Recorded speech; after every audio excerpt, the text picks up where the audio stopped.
Bien, vamos a resolver en esta ocasión dos ejercicios aplicando la ley de Gay-Lussac.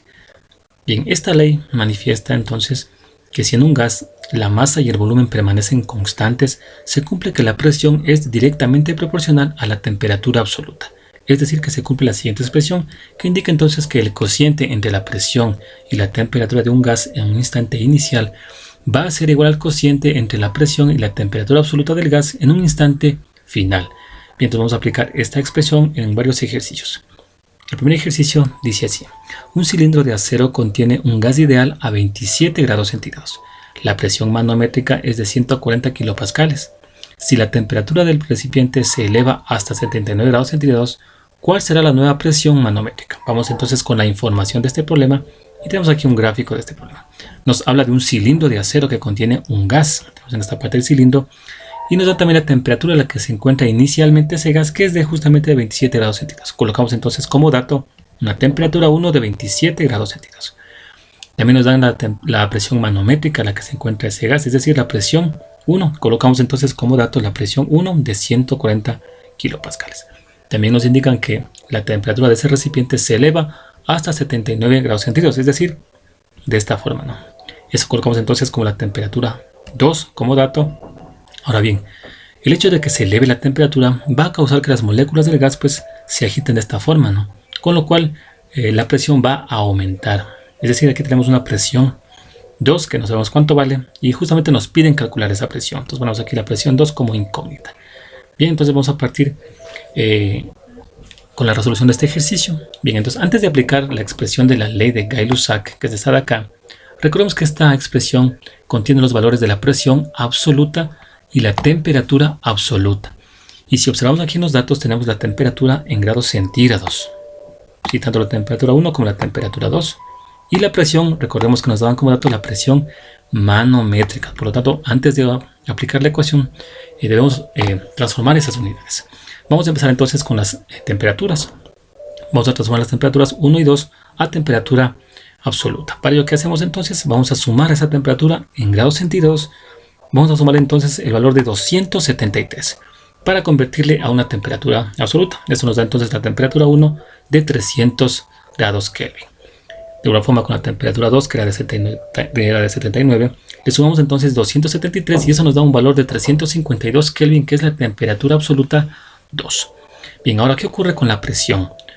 El hecho que tenemos aquí la presión manométrica, para encontrar la presión absoluta lo que hacemos es sumarle la presión atmosférica. Es decir, la presión del aire, que es justamente 101,3 kilopascales. ¿Sí? Entonces, al hacer esa suma nos da un valor de 241,3 kilopascales, que es la presión absoluta. Bien, entonces ya tenemos las unidades aquí de temperatura absoluta y también la presión absoluta. Entonces, así vamos a plantear la ecuación de la ley de Gay-Lussac, que es la siguiente, en donde vamos a despejar justamente la presión 2, que es lo que nos pide calcular este problema. Bien, entonces en esta parte de esta temperatura absoluta 2 la vamos a pasar a multiplicar a esta presión 1 y nos quedaría pues de esta forma hecho el despeje. Y aquí lo que hacemos es reemplazar los valores de la presión 1, que sería esta parte de acá, la temperatura 2, que sería pues justamente esto de aquí, y la temperatura 1, que vendría a ser entonces esta parte de acá, 300 grados Kelvin. Bien, en la siguiente parte vamos a reemplazar los valores, nos queda de esta forma. Aquí podemos simplificar grados Kelvin con grados Kelvin.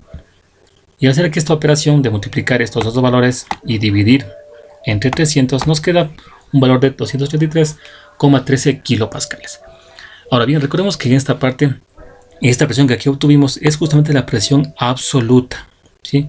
Pero recordemos que en el ejercicio nos preguntan cuál será la nueva presión manométrica.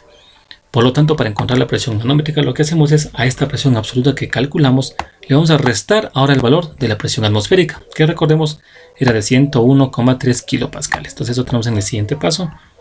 Le restamos en esta parte la presión atmosférica, que era pues aquí de 101,3 kilopascales. Y al hacer esta resta nos queda un valor de 181,83 kilopascales, que es la nueva presión del cilindro cuando pues se incrementa la temperatura hasta 79 grados centígrados. Bien, vamos a un segundo ejercicio que dice lo siguiente. La presión absoluta de una muestra de gas que estaba inicialmente a 300 grados Kelvin se duplica mientras el volumen permanece constante. ¿Cuál es la nueva temperatura? Nos pregunta. Vamos con la información. Bien, entonces conocemos aquí que la temperatura inicial, dice, ¿no?, es de 300 grados Kelvin. Colocamos aquí la temperatura 1 de 300 grados Kelvin. Y aquí nos dice algo, ¿no? Dice que la presión absoluta que tenía inicialmente, ¿no?, nos habla de que se duplica mientras el volumen permanece constante. ¿Cómo colocamos ese dato entonces? Decimos entonces que la presión 2, aquí nos habla de que se duplica, ¿sí? Entonces colocamos entonces que eso va a ser igual a 2 por la presión 1. Puesto que nos indica que la presión absoluta inicial que estaba inicialmente se va a duplicar, por lo tanto ponemos aquí que 2 por la presión 1 va a ser igual a la presión 12, dado que se duplica esa presión. Y nos pide calcular entonces la nueva temperatura, es decir, la temperatura 2. Bien, planteamos en esta parte la ley de Gay-Lussac, y en esta parte lo que vamos a despejar es ahora la temperatura 2. ¿Qué hacemos aquí entonces? Esta temperatura 2 la pasamos a multiplicar a la presión 1 y la temperatura 1 la pasamos a multiplicar a la presión 2. Eso queda en el siguiente paso así. Luego esta presión 1 vamos a pasarla a dividir a todo esto que se encuentra acá y nos queda pues de esta forma. Bien, ahora ya que tenemos esta parte de aquí, la idea es aquí, puesto que solo conocemos el valor de la temperatura absoluta 1 y no conocemos cuánto vale la presión 1 ni la presión 2, lo que hacemos aquí es expresar en esta ecuación de aquí únicamente en función de una sola presión. Sí, para eso, ¿qué hacemos aquí? En vez de la presión 2 que tenemos en la parte de aquí, miren, presión 2, vamos a borrar esto. En vez de esta presión 2 que está aquí, vamos a reemplazar lo que equivale. Bien, y en esta parte pusimos que la presión 2 equivale justamente a 2 por la presión 1. Entonces aquí la idea es, en vez de presión 2, colocar 2 por presión 1. Y eso tenemos en la siguiente parte de acá. Miren, en vez de esta presión 2 que estaba aquí, reemplazamos pues a lo que equivale, que es el doble de la presión 1, porque eso indica pues justamente el ejercicio. ¿Esto qué me permite hacer? Me permite simplificar la presión 1, y esto queda entonces que la temperatura 2 va a ser igual a 2 por la temperatura 1. Y la temperatura 1 sabemos cuánto vale, vale justamente 300 grados Kelvin. Hacemos el reemplazo de esa temperatura y al hacer esta multiplicación nos queda un valor de 600 grados Kelvin, que es la temperatura, la nueva temperatura que nos preguntan en esta parte del ejercicio. Bien, y así hemos aplicado la ley de Gay-Lussac al resolver pues dos ejercicios sobre gases ideales.